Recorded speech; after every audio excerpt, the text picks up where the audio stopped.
guys, Assalamualaikum warahmatullahi wabarakatuh. Izin memperkenalkan diri, perkenalkan nama saya Diva Mandini dengan NPM 2341146 dari kelas MNJ 23C. Di sini saya akan menjelaskan tentang pengelolaan organisasi. Definisi pengelolaan organisasi. Manajemen organisasi adalah perencanaan, perorganisasian, dan pengendalian sumber daya organisasi dengan tujuan mencapai tujuan organisasi. Tujuan organisasi tentu dapat beragam, tergantung pada organisasi itu sendiri. Nah, menurut Luthur M. Gulick, manajemen organisasi adalah semua hal yang berkaitan dengan perencanaan atau planning, mengorganisir atau organizing, pelengkapan tenaga kerja atau staffing, mengarahkan atau directing, menyelaraskan atau mengkoordinir atau coordinating, melaporkan atau reporting, dan penyusunan anggaran atau budgeting. Sedangkan menurut George manajemen organisasi itu adalah kegiatan perencanaan atau planning, perorganisasian atau organizing, mobilisasi atau actuating, dan pengawasan atau controlling, di mana semua kegiatan ini bertujuan untuk mencapai target organisasi. Nah, beberapa fungsi manajemen organisasi, itu yang pertama ada perencanaan atau planning.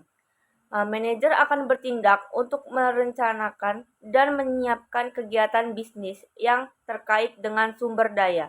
Langkah penting untuk menentukan keputusan apa yang akan diambil di masa depan untuk menghindari kebingungan. Secara teknis, perencanaan dapat dilakukan melalui koordinasi dalam rapat yang membahas rencana kerja dan anggaran. Yang kedua itu ada pengarahan atau lead. Bukanlah hal yang aneh jika seorang manajer memiliki peran dalam mengarahkan anggota tim untuk menjernihkan target. Fungsinya agar sumber daya bekerja di arah yang benar sesuai dengan tujuan perusahaan. Nah, selanjutnya yang ketiga itu ada kontrol atau controlling. Selain itu, manajer juga harus bertindak sebagai pengontrol untuk aktivitas apapun yang melibatkan sumber daya. Jika ada tindakan yang dapat membahayakan perusahaan yang dilakukan oleh satu atau tim perusahaan, maka manajer memiliki hak untuk membuat keputusan mengenai masalah ini. Nah, selanjutnya yang keempat itu ada perorganisasian atau organizing. Manajer dituntut untuk membuat kebijakan terbaik terkait penggunaan sumber daya. Fungsinya untuk mendapatkan kinerja terbaik dari karyawan. Misalnya, jika perusahaan memiliki kegiatan tertentu yang berkaitan dengan peningkatan pemasaran, pemilihan sumber daya untuk kegiatan ini harus dipilih dari divisi yang menangani pemasaran. Nah, selanjutnya yang kelima itu ada kepegawaian atau staffing. Suatu organisasi harus memiliki manajemen yang baik untuk menciptakan suasana kerja yang sehat di dalam organisasi.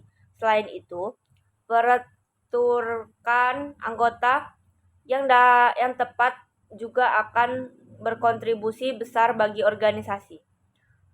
Manajemen waktu atau time management. Menerapkan fungsi manajemen waktu yang efektif dapat membuat suatu organisasi berkembang dengan cepat dan sehat. Ini terkait dengan cara karyawan bekerja untuk tepat waktu dan dengan cara kerja yang benar. Selanjutnya ada definisi struktur organisasi. Struktur organisasi itu adalah bagaimana pekerjaan dibagi, dikelompokkan, dan dikoordinasikan secara formal. Menurut para ahli, definisi struktur itu yang pertama menurut Robbins dan Coulter, struktur organisasi dapat diartikan sebagai kerangka kerja formal organisasi yang dengan kerangka kerja itu, tugas-tugas pekerjaan dibagi-bagi, dikelompokkan, dan dikoordinasikan. Sedangkan menurut Handoko, struktur organisasi didefinisikan sebagai mekanisme formal dengan mana organisasi dikelola. Selanjutnya itu ada definisi desain organisasi. Desain organisasi merupakan langkah awal dalam memulai pelaksanaan kegiatan perusahaan untuk mencapai tujuan perusahaan. Desain organisasi itu adalah struktur perorganisasian tertentu sebagai hasil dan dari berbagai keputusan dan tindakan para manajemen. Itu menurut Ivan Kevin, Konopaske, dan Matheson. Sedangkan menurut Griffin, desain organisasi itu adalah keseluruhan rangkaian elemen struktural dan hubungan di antara elemen-elemen tersebut yang digunakan untuk mengelola organisasi secara total. Penjelasan dari saya tentang pengelolaan organisasi. Jika ada kekurangan, saya mohon maaf. Saya akhiri. Wassalamualaikum warahmatullahi wabarakatuh.